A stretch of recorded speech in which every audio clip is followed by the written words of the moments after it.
You've heard that voice for so long, you believe it to be you. You believe it to be your best friend. They should believe their opponent to be their best friend. Where's the best place an opponent should hide? The very last place you would ever look. Hello Stalker, have you ever wondered why your mind often chooses a negative scenario for development, sometimes leading to panic, intense stress and fear? But what's even more important than why it does this, though it's hard to believe, is how to change it. How can we transform ourselves from passive vessels of the mind, slaves to it, into instruments that work towards the right goals and help manifest what we truly want? Even though you identify with your mind, the mind is not you. At the same time, you are the entire universe. Both statements are truly simultaneously. It's a paradox, but it's reality. Even if the mind convinces you otherwise, claiming that it's illogical or absurd. Today we'll break down the fundamentals of how the mind works, ways to use it, discuss what personal power is and why it is everything. At the end, I'll offer you a practice that's been known for a long time but modified for the realities of stalking according to Castaneda. This practice will help you work with the mind's patterns, accumulate personal power and serve as foundation for heightened awareness, stopping the world and even enlightenment, or literally any goal you wish to pursue.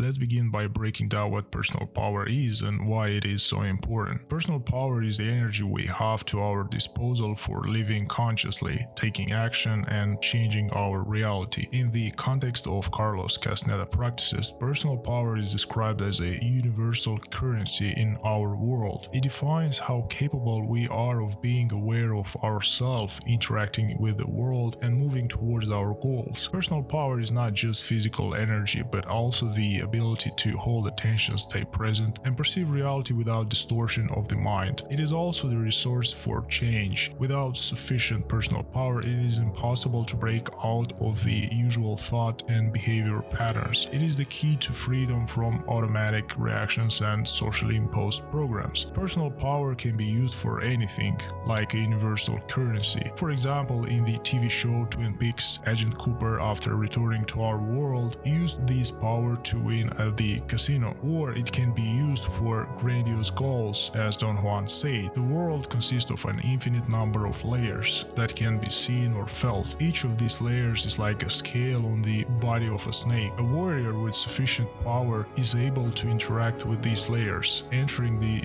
other realities that are always nearby, but inaccessible without personal power. Personal power acts as a fuel for movement and achieving the goals of intent, wherever they might be directed. It is also connected to your luck, feelings of joy, lightness, and harmony. The next important point, where our personal power is spent. Let's focus on the key aspects where it is most drained without listening to all the possible leaks. The primary consumer of our personal power is our mind. It can be compared to a computer system where separate processes consume energy. The sense of personal importance, the maintenance of reality illusions, the first ring of power, and many other small functions. It's hard to notice how often a person becomes angry, sad, offended, or anxious. Sometimes we feel the need to prove something to someone, to show our uniqueness, to remind others that we are the most important. This is especially true when reality doesn't align with our expectations, and we literally explode inside with rage. The ego is an essential part of our existence. Without it, neither we nor reality would exist. It supports the will to live, but the desire to die is also part of it. However, the ego contains many programs that are not beneficial to us. It's the root that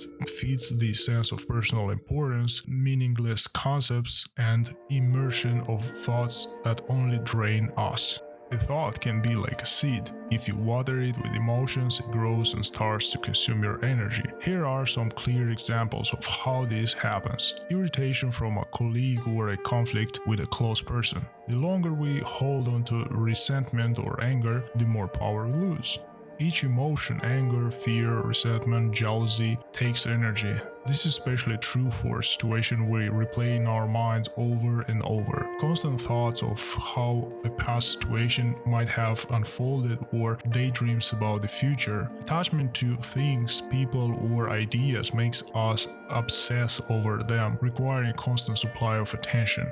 The inner dialogue or endless conversation with ourselves drain energy. Scrolling through social media or watching videos that bring no real benefit. Habits we perform unconsciously also take energy. This includes automatic behaviors such as aimlessly surfing the web or consuming meaningless content. Believing that you are not talented or strong enough creates barriers that seal your power. By holding on to limiting beliefs, we expend energy maintaining those boundaries. Fear of failure, which prevents action, or painful memories that we avoid. Unconscious fears and anxieties from the past create energetic blocks that hold on to part of our personal power. Trying to figure out who is right in a conflict, or the desire to prove your point. Duality, or the battle between opposites, good and evil, right and wrong, grabs our attention and energy as we try to find answers or choose a side.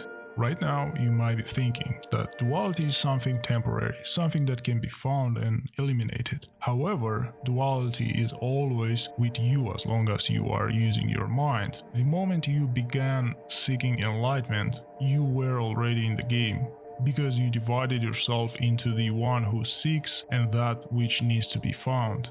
You're in a game, Jake. You're in the game. Everyone's in his game, and nobody knows it.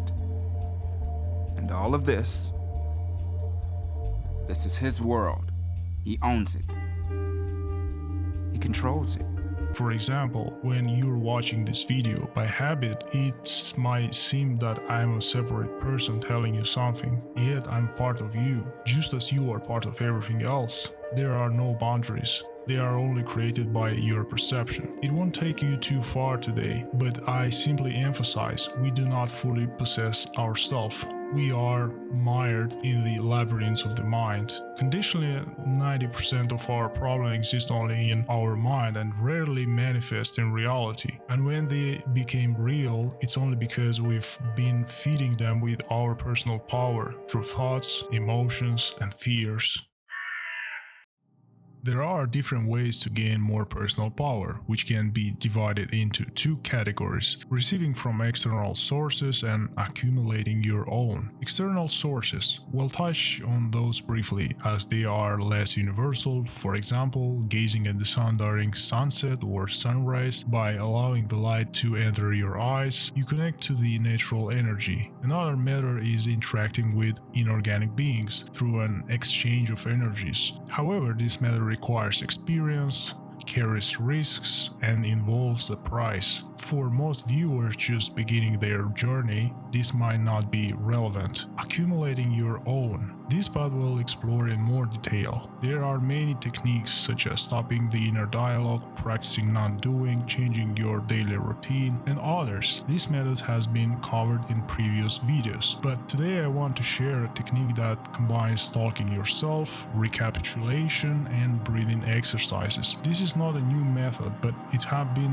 modified according to my own understanding and practical experience. Why this is important? An awakened person with great personal power became an incredibly powerful combination. Such a state allows you to draw directly from the source. Events seem to unfold on their own, the right books is right there, answers come without words, and reality aligns with you. This is what I genuinely wish for you, to reach a point where there are no more doubts, and you intuitively know what to do. Personalized approach always works better. However, the technique I'll share is universal and will work for everyone. I will help you accumulate the personal power that will eventually guide you to the place where you're meant to be.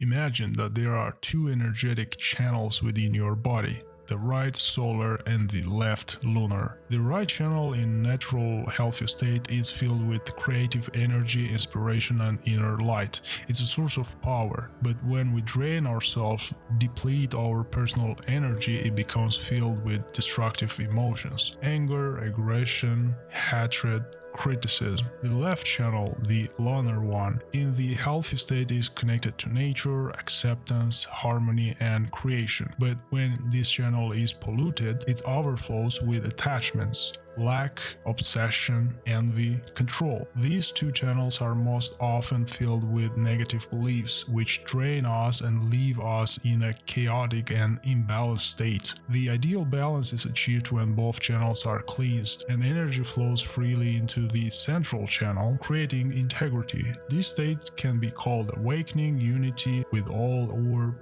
Buddha. But as long as your channels are clogged with emotional debris, they literally consume you from within. You can call it fire, larvae, or anything else, it doesn't matter. How to cleanse the channels? First of all, it's important to understand where the pollution comes from. The universe takes care of us and always gives us clues. They are all around us. Relatives, colleagues, friends, children, circumstances, all of these are mirrors. They reflect our inner hooks and show us where we are losing energy. Step 1. Entering the memory. Sit in a comfortable position or lie down. Turn off external distractions and close your eyes. Recall a situation where you experienced a strong emotion. Who was around? Where did it happen? What thoughts came to your mind? But now, do not get involved in those thoughts. Simply observe them. Important. The goal is not to justify yourself or blame anyone, but to find the source of the emotion in your body or even around it, even if it's an abstract place. Step 2. Find the tension point. Usually this is felt as a spasm in the chest, pressure in the stomach, or heaviness in the back of the head. Focus on this area. Mentally say, it is not me who is angry. It is your living inside me, right? Show yourself. Don't be afraid. I won't hide or suppress you. If the feeling dissipates, return to the memory and try again. Step 3. Interacting with the emotion. Imagine this sensation as something alive. Perhaps it's a dark spot, a cave, or a clump of energy. Ask it, how does it feel in here? I don't want to fight you. I want to get to know you. The key is not to run away from the emotion, but to explore it. Step 4. Cleansing breath. Now open your eyes. If the emotion is connected to the right solar channel, close the right nostril with your hand. Inhale through the left nostril, imagining pure energy filling you.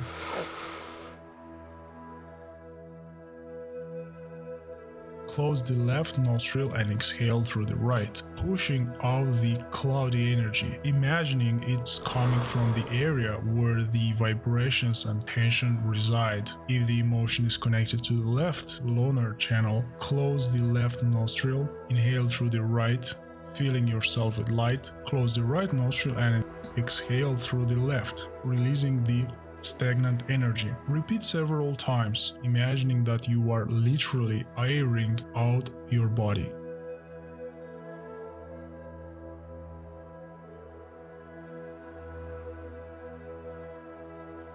The final stage. Once you learn to neutralize emotions in solitude, move to the next step. Consciously experience the conflict in reality. Meet with the person who provokes you and observe your reaction. Now, they are not your enemy, but your mentor. They are showing you where your weak spots are, where you lose strength.